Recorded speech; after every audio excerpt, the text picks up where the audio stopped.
ओम शांति पाल भाई। ओम शांति ईश्वर भाई। पाल भाई, हम आज की मुरली रिवीजन कर रहे हैं। जी। और सत्यम शिवम सुंदरम पिता परमात्मा बाबा आज खास हम बच्चों को डायरेक्शन दे रहे हैं कि बच्चे सच्चे बाप के साथ सच्चे बनकर रहो।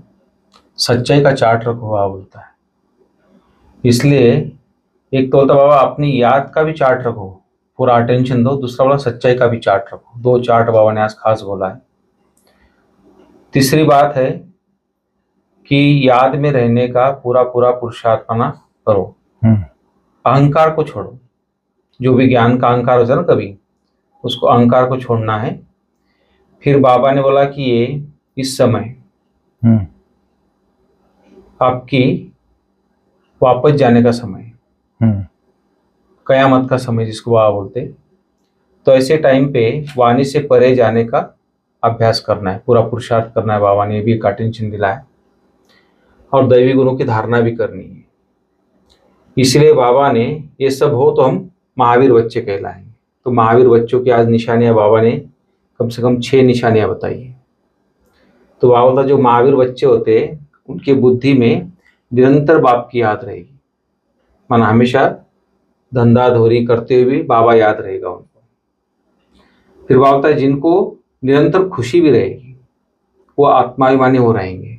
उनकी निशानियां बाबा ने बताई। फिर जरा भी देह अहंकार नहीं होगा उनमें। उनकी बुद्धि में रहेगा हम आत्मा है और बाबा हमको पढ़ा रहे हैं।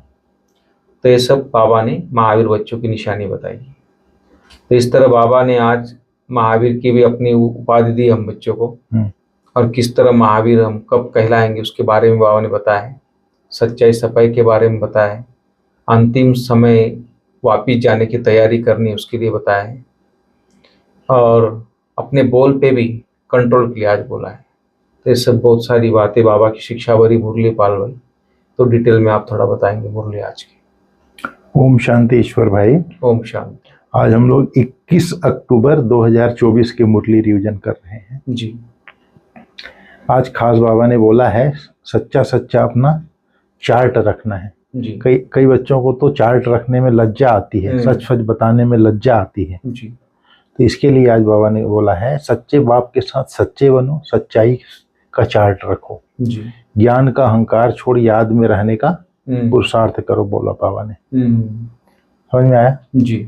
फिर आज बाबा ने कहा जो निरंतर बाप की याद में रहते हैं उन उसको महावीर कहा जाता है जी। महावीर हमेशा खुशी में रहता है, आत्माभिमानी रहता है, जिसको देह का अहंकार नहीं है। ऐसे महावीर बच्चों की बुद्धि में रहता है कि हम आत्मा हैं, बाबा हमें पढ़ा रहे हैं। बिल्कुल। महावीर माना शक्तिमान, बाबा ने बोला आज शक्तिमान। और महावीर की परिभाषा एक बार बाबा ने बताई थी।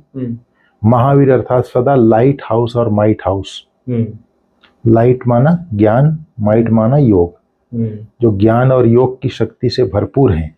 महावीर की मूर्ति हम देखते हैं ना तो उनकी यहाँ पर ज्योत हमेशा दिखाते हैं। जैसे ज्योत एकदम माना आत्मस्थिति में जैसे एकदम यहाँ पर, हाँ, यहाँ पर चमकता हुआ दिखाते हैं। चमकता हुआ खास दिखाते हैं उसकी मूर्ति। भक्ति में अभी दिखाते हैं तो हकीकत में तो रहे होंगे ना, तब तो दिखाते हैं। जी जी। तो महावीर अर्थात सदा लाइट हाउस और माइट हाउस जी। मतलब ज्ञान और योग की शक्ति से जो भरपूर हैं वही बच्चे। एक रस भी दिखाया तपस्या में।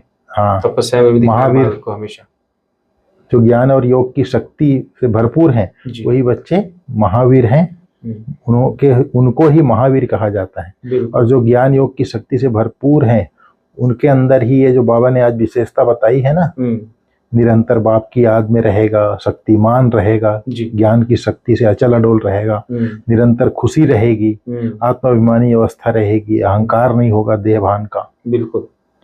तो ये सब चीजें जो ज्ञानी और योगी आत्मा में रहता है, महावीर की परिभाषा बाबा ने बताई लाइट हाउस माइट हाउस। फिर बाबा ने कहा अपने को आत्मा समझ, रूहानी बच्चों को बाप पूछते हैं अपने को रूह आत्मा समझ बैठे हो, क्योंकि इस बात में ही तकलीफ है, इसमें ही मेहनत है आत्माभिमानी बनने में। जो आत्माभिमानी होकर बैठते हैं उनको ही महावीर कहा जाता है। बाबा ने आज कहा महावीर अर्थात शक्तिशाली, जो हिम्मत करके जो बैठता है, अपने को आत्मा समझ बाप को याद करना, इसको महावीर कहा जाता है। हमेशा अपने से पूछते रहो कि हम आत्माभिमानी हैं। याद से ही महावीर बनते हैं, गोया सुप्रीम बनते हैं, अर्थात ऊंचे से ऊंचा बनते हैं। जी। सुप्रीम को ही महावीर कहा जाता है। उसके अंदर ही खुशी होती है कि हम आत्मा हैं। हम आत्माओं को बाप पढ़ाते हैं। बाबा ने कहा अपनी संभाल रखनी है, महावीर बनना है, फट से नहीं बन सकते हैं, इसमें मेहनत है। बाबा ने कहा अभी तुम बच्चे जानते हो हम ईश्वरीय सर्विस पर रहें, ऑन गॉडली सर्विस, यही सबको बताना है। बाप सिर्फ कहते हैं मन मना भाव, अपने को आत्मा समझ मुझे याद करो, यही है तुम्हारी सर्विस। हमारी मुख्य सर्विस क्या है? अपने को आत्मा समझ बाप को याद करना, मन मना भाव स्थिति में रहना, ये है मुख्य सर्विस। दूसरी सर्विस है अन्य आत्माओं को ज्ञान से बाप का परिचय देना। लेकिन बाबा ने आज याद के लिए कहा है। ज्ञान बड़ा है या याद, तो आज बाबा ने याद को बोला है। बाबा ने कहा जितना तुम सर्विस करेंगे उतना फल मिलेगा, अर्थात जितना याद में रहेंगे उतना आत्मा में पावर बढ़ती जाएगी। युक्त तो होकर सर्विस करेंगे तो उसका प्रभाव अलग होता है ना। हाँ, आज बाबा ने वही बोला है। इसमें मेहनत बड़ी है, मेहनत बगैर फल नहीं मिलता है।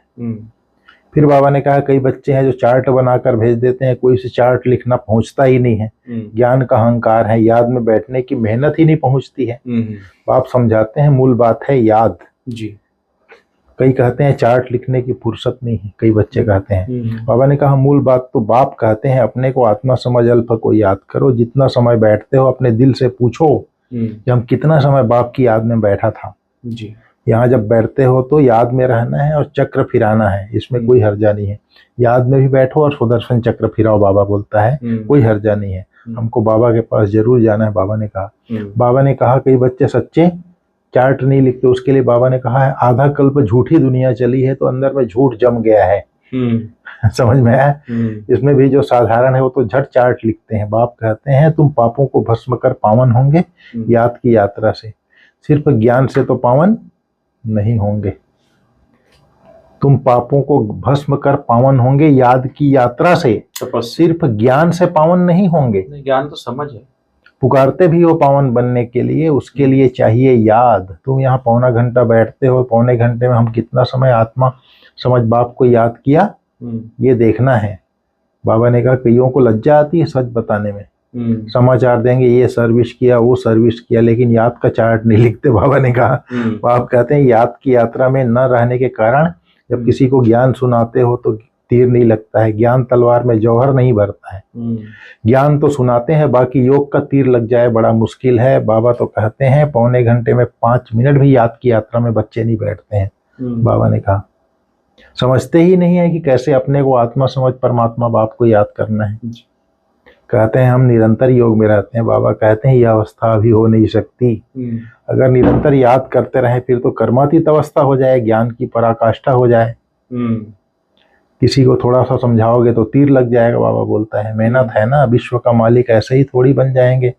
माया तुम्हारी बुद्धि का योग कहाँ से कहाँ ले जाएगी, मित्र संबंधी याद आते रहेंगे। बाबा ने कहा किसी को विलायत जाना है तो विलायत कैसा होगा, क्या होगा, प्लेन में बैठूंगा, वही सब याद आता रहता है। बाबा बोलता है सिर्फ एक की याद में रहे, यह देह भी याद न आए, यह अवस्था तुम्हारी पिछाड़ी में होगी। बाबा बोलता है।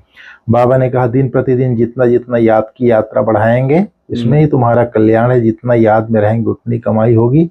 अगर शरीर छूट गया तो कमाई कर नहीं सकेंगे, छोटा बच्चा बनेंगे तो फिर क्या कमाई करेंगे। बाबा बोलता है। बाबा ने कहा बाप को याद करो, यह सिवाय तुम्हारे कोई को पता नहीं है। बाप की याद से ही पावन बनेंगे। वह तो गंगा को ही उच्च मानते हैं, इसलिए गंगा स्नान करते रहते हैं। वो स्नान करने जाते हैं पानी का, यहाँ तुम्हारा स्नान होता है याद की यात्रा से। सिवाय बाप की याद के तुम्हारी आत्मा पावन हो नहीं सकती। इनका नाम ही है योग स्नान। समझ में आया? जिससे पाप करते हैं। ज्ञान और योग दो चीजें हैं। याद से ही जन्म जन्मांतर के पाप भस्म होते हैं। बाप कहते हैं इस याद की यात्रा से ही तुम पावन सतो प्रधान बन जाएंगे। याद की यात्रा से ही जन्म जन्मांतर के पाप कटेंगे। बाकी ज्ञान तो है कमाई, याद और पढ़ाई दोनों अलग अलग चीज है। आज बाबा ने कहा ज्ञान और विज्ञान, ज्ञान माना पढ़ाई, विज्ञान माना योग अर्थात याद। इसको ऊंच रखेंगे ज्ञान और योग में से। याद की यात्रा बहुत बड़ी है, इसमें ही मेहनत है। स्वर्ग में तो सब आएंगे, बाकी मुख्य है योग की बात। प्रदर्शनी म्यूजियम में तुम ज्ञान समझाते हो, ज्ञान समझाने के लिए यह चित्र आदि रखते हो, लेकिन बाप को याद करने के लिए क्या कहेंगे? अपने को आत्मा समझ बाप को याद करो। बाकी ज्ञान देते हो, चित्र होते हैं उसके लिए। योग के लिए कोई चित्र की दरकार नहीं, बाबा कहता है। चित्र यह सब ज्ञान समझाने के लिए बनाए जाते हैं। अपने को आत्मा समझने से देह अहंकार बिल्कुल टूट जाता है।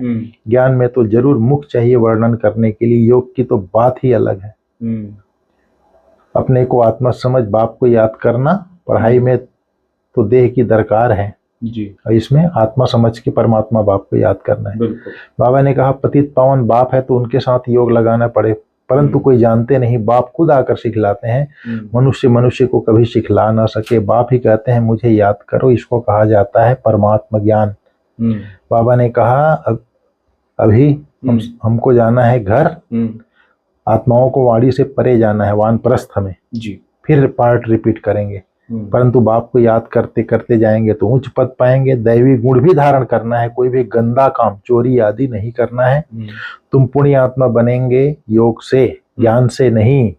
आत्मा पवित्र चाहिए, शांति धाम में पवित्र आत्माएं ही जा सकती है, सब आत्माएं वहां रहती है। बाबा ने कहा तुम बच्चों की याद की यात्रा में बहुत रहना है, यहाँ तुमको मदद अच्छी मिलेगी। कहाँ? यहाँ जब माउंट आबू आते हैं संगठन में, एक दो को बल मिलता है ना, तुम थोड़े बच्चों की ही ताकत काम करती है। गोवर्धन पहाड़ दिखाते हैं ना, अंगुली से उठाया, तुम गोपियां हो ना, अंगुली देते हो। आयरन एज को गोल्डन एज व नर्क को स्वर्ग बनाने के लिए तुम एक बाप के साथ बुद्धि का योग लगाते हो जी।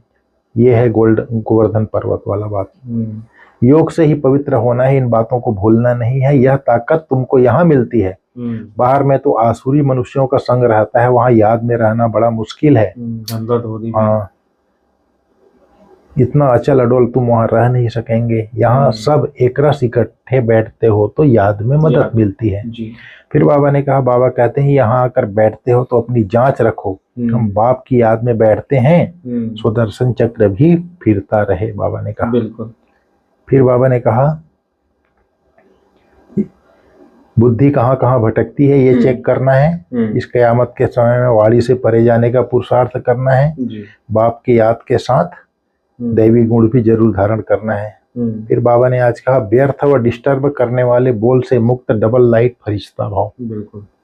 अव्यक्त फरिश्ता बनना है तो व्यर्थ बोल जो किसी को भी अच्छे नहीं लगते हैं उन्हें सदा के लिए समाप्त करो। तो जितना कम बोलना है बोलो, 4 से होगा 2 ही शब्द बोलो। बात होती है 2 शब्दों की, लेकिन उसे लंबा करके बोलते रहना यह भी व्यर्थ है। सही। जो 4 शब्दों में काम हो सकता है उसे 12-15 शब्द नहीं बोलो, बाबा बोलता है। कम बोलो, धीरे बोलो, यह स्लोगन गले में डाल कर रखो, बाबा ने कहा आज। व्यर्थ व डिस्टर्ब करने वाले बोल से मुक्त बनो, अव्यक्त फरिश्ता बनने में बहुत मदद मिलेगी। बाबा ने कहा, जो स्वयं को परमात्मा प्यार के पीछे कुर्बान करते हैं सफलता उनके गले की माला बन जाती है। परमात्मा प्यार के पीछे स्वयं को कुर्बान कर देते हैं, सफलता माला, क्योंकि परमात्मा शक्तियां मिलती है उसको। परमात्मा ने जो श्रीमत दी उस श्रीमत पर चल पड़ना ही अपने आप को उसके पीछे कुर्बान करना है। तो उसके पीछे जो कुर्बान हो जाते हैं, उसके श्रीमत पर जो चलने लग जाते हैं, उसने परमात्मा ने कहा मेरे कारण पवित्र नहीं रह सकते, तो जो पवित्र रहने लग गए अर्थात उसके पीछे कुर्बान होना है। तो जो परमात्मा के पीछे कुर्बान हो जाते हैं, परमात्मा उसकी मदद करता है, अर्थात सफलता उनके गले की माला बन जाती है। ओम शांति। ओम शांति।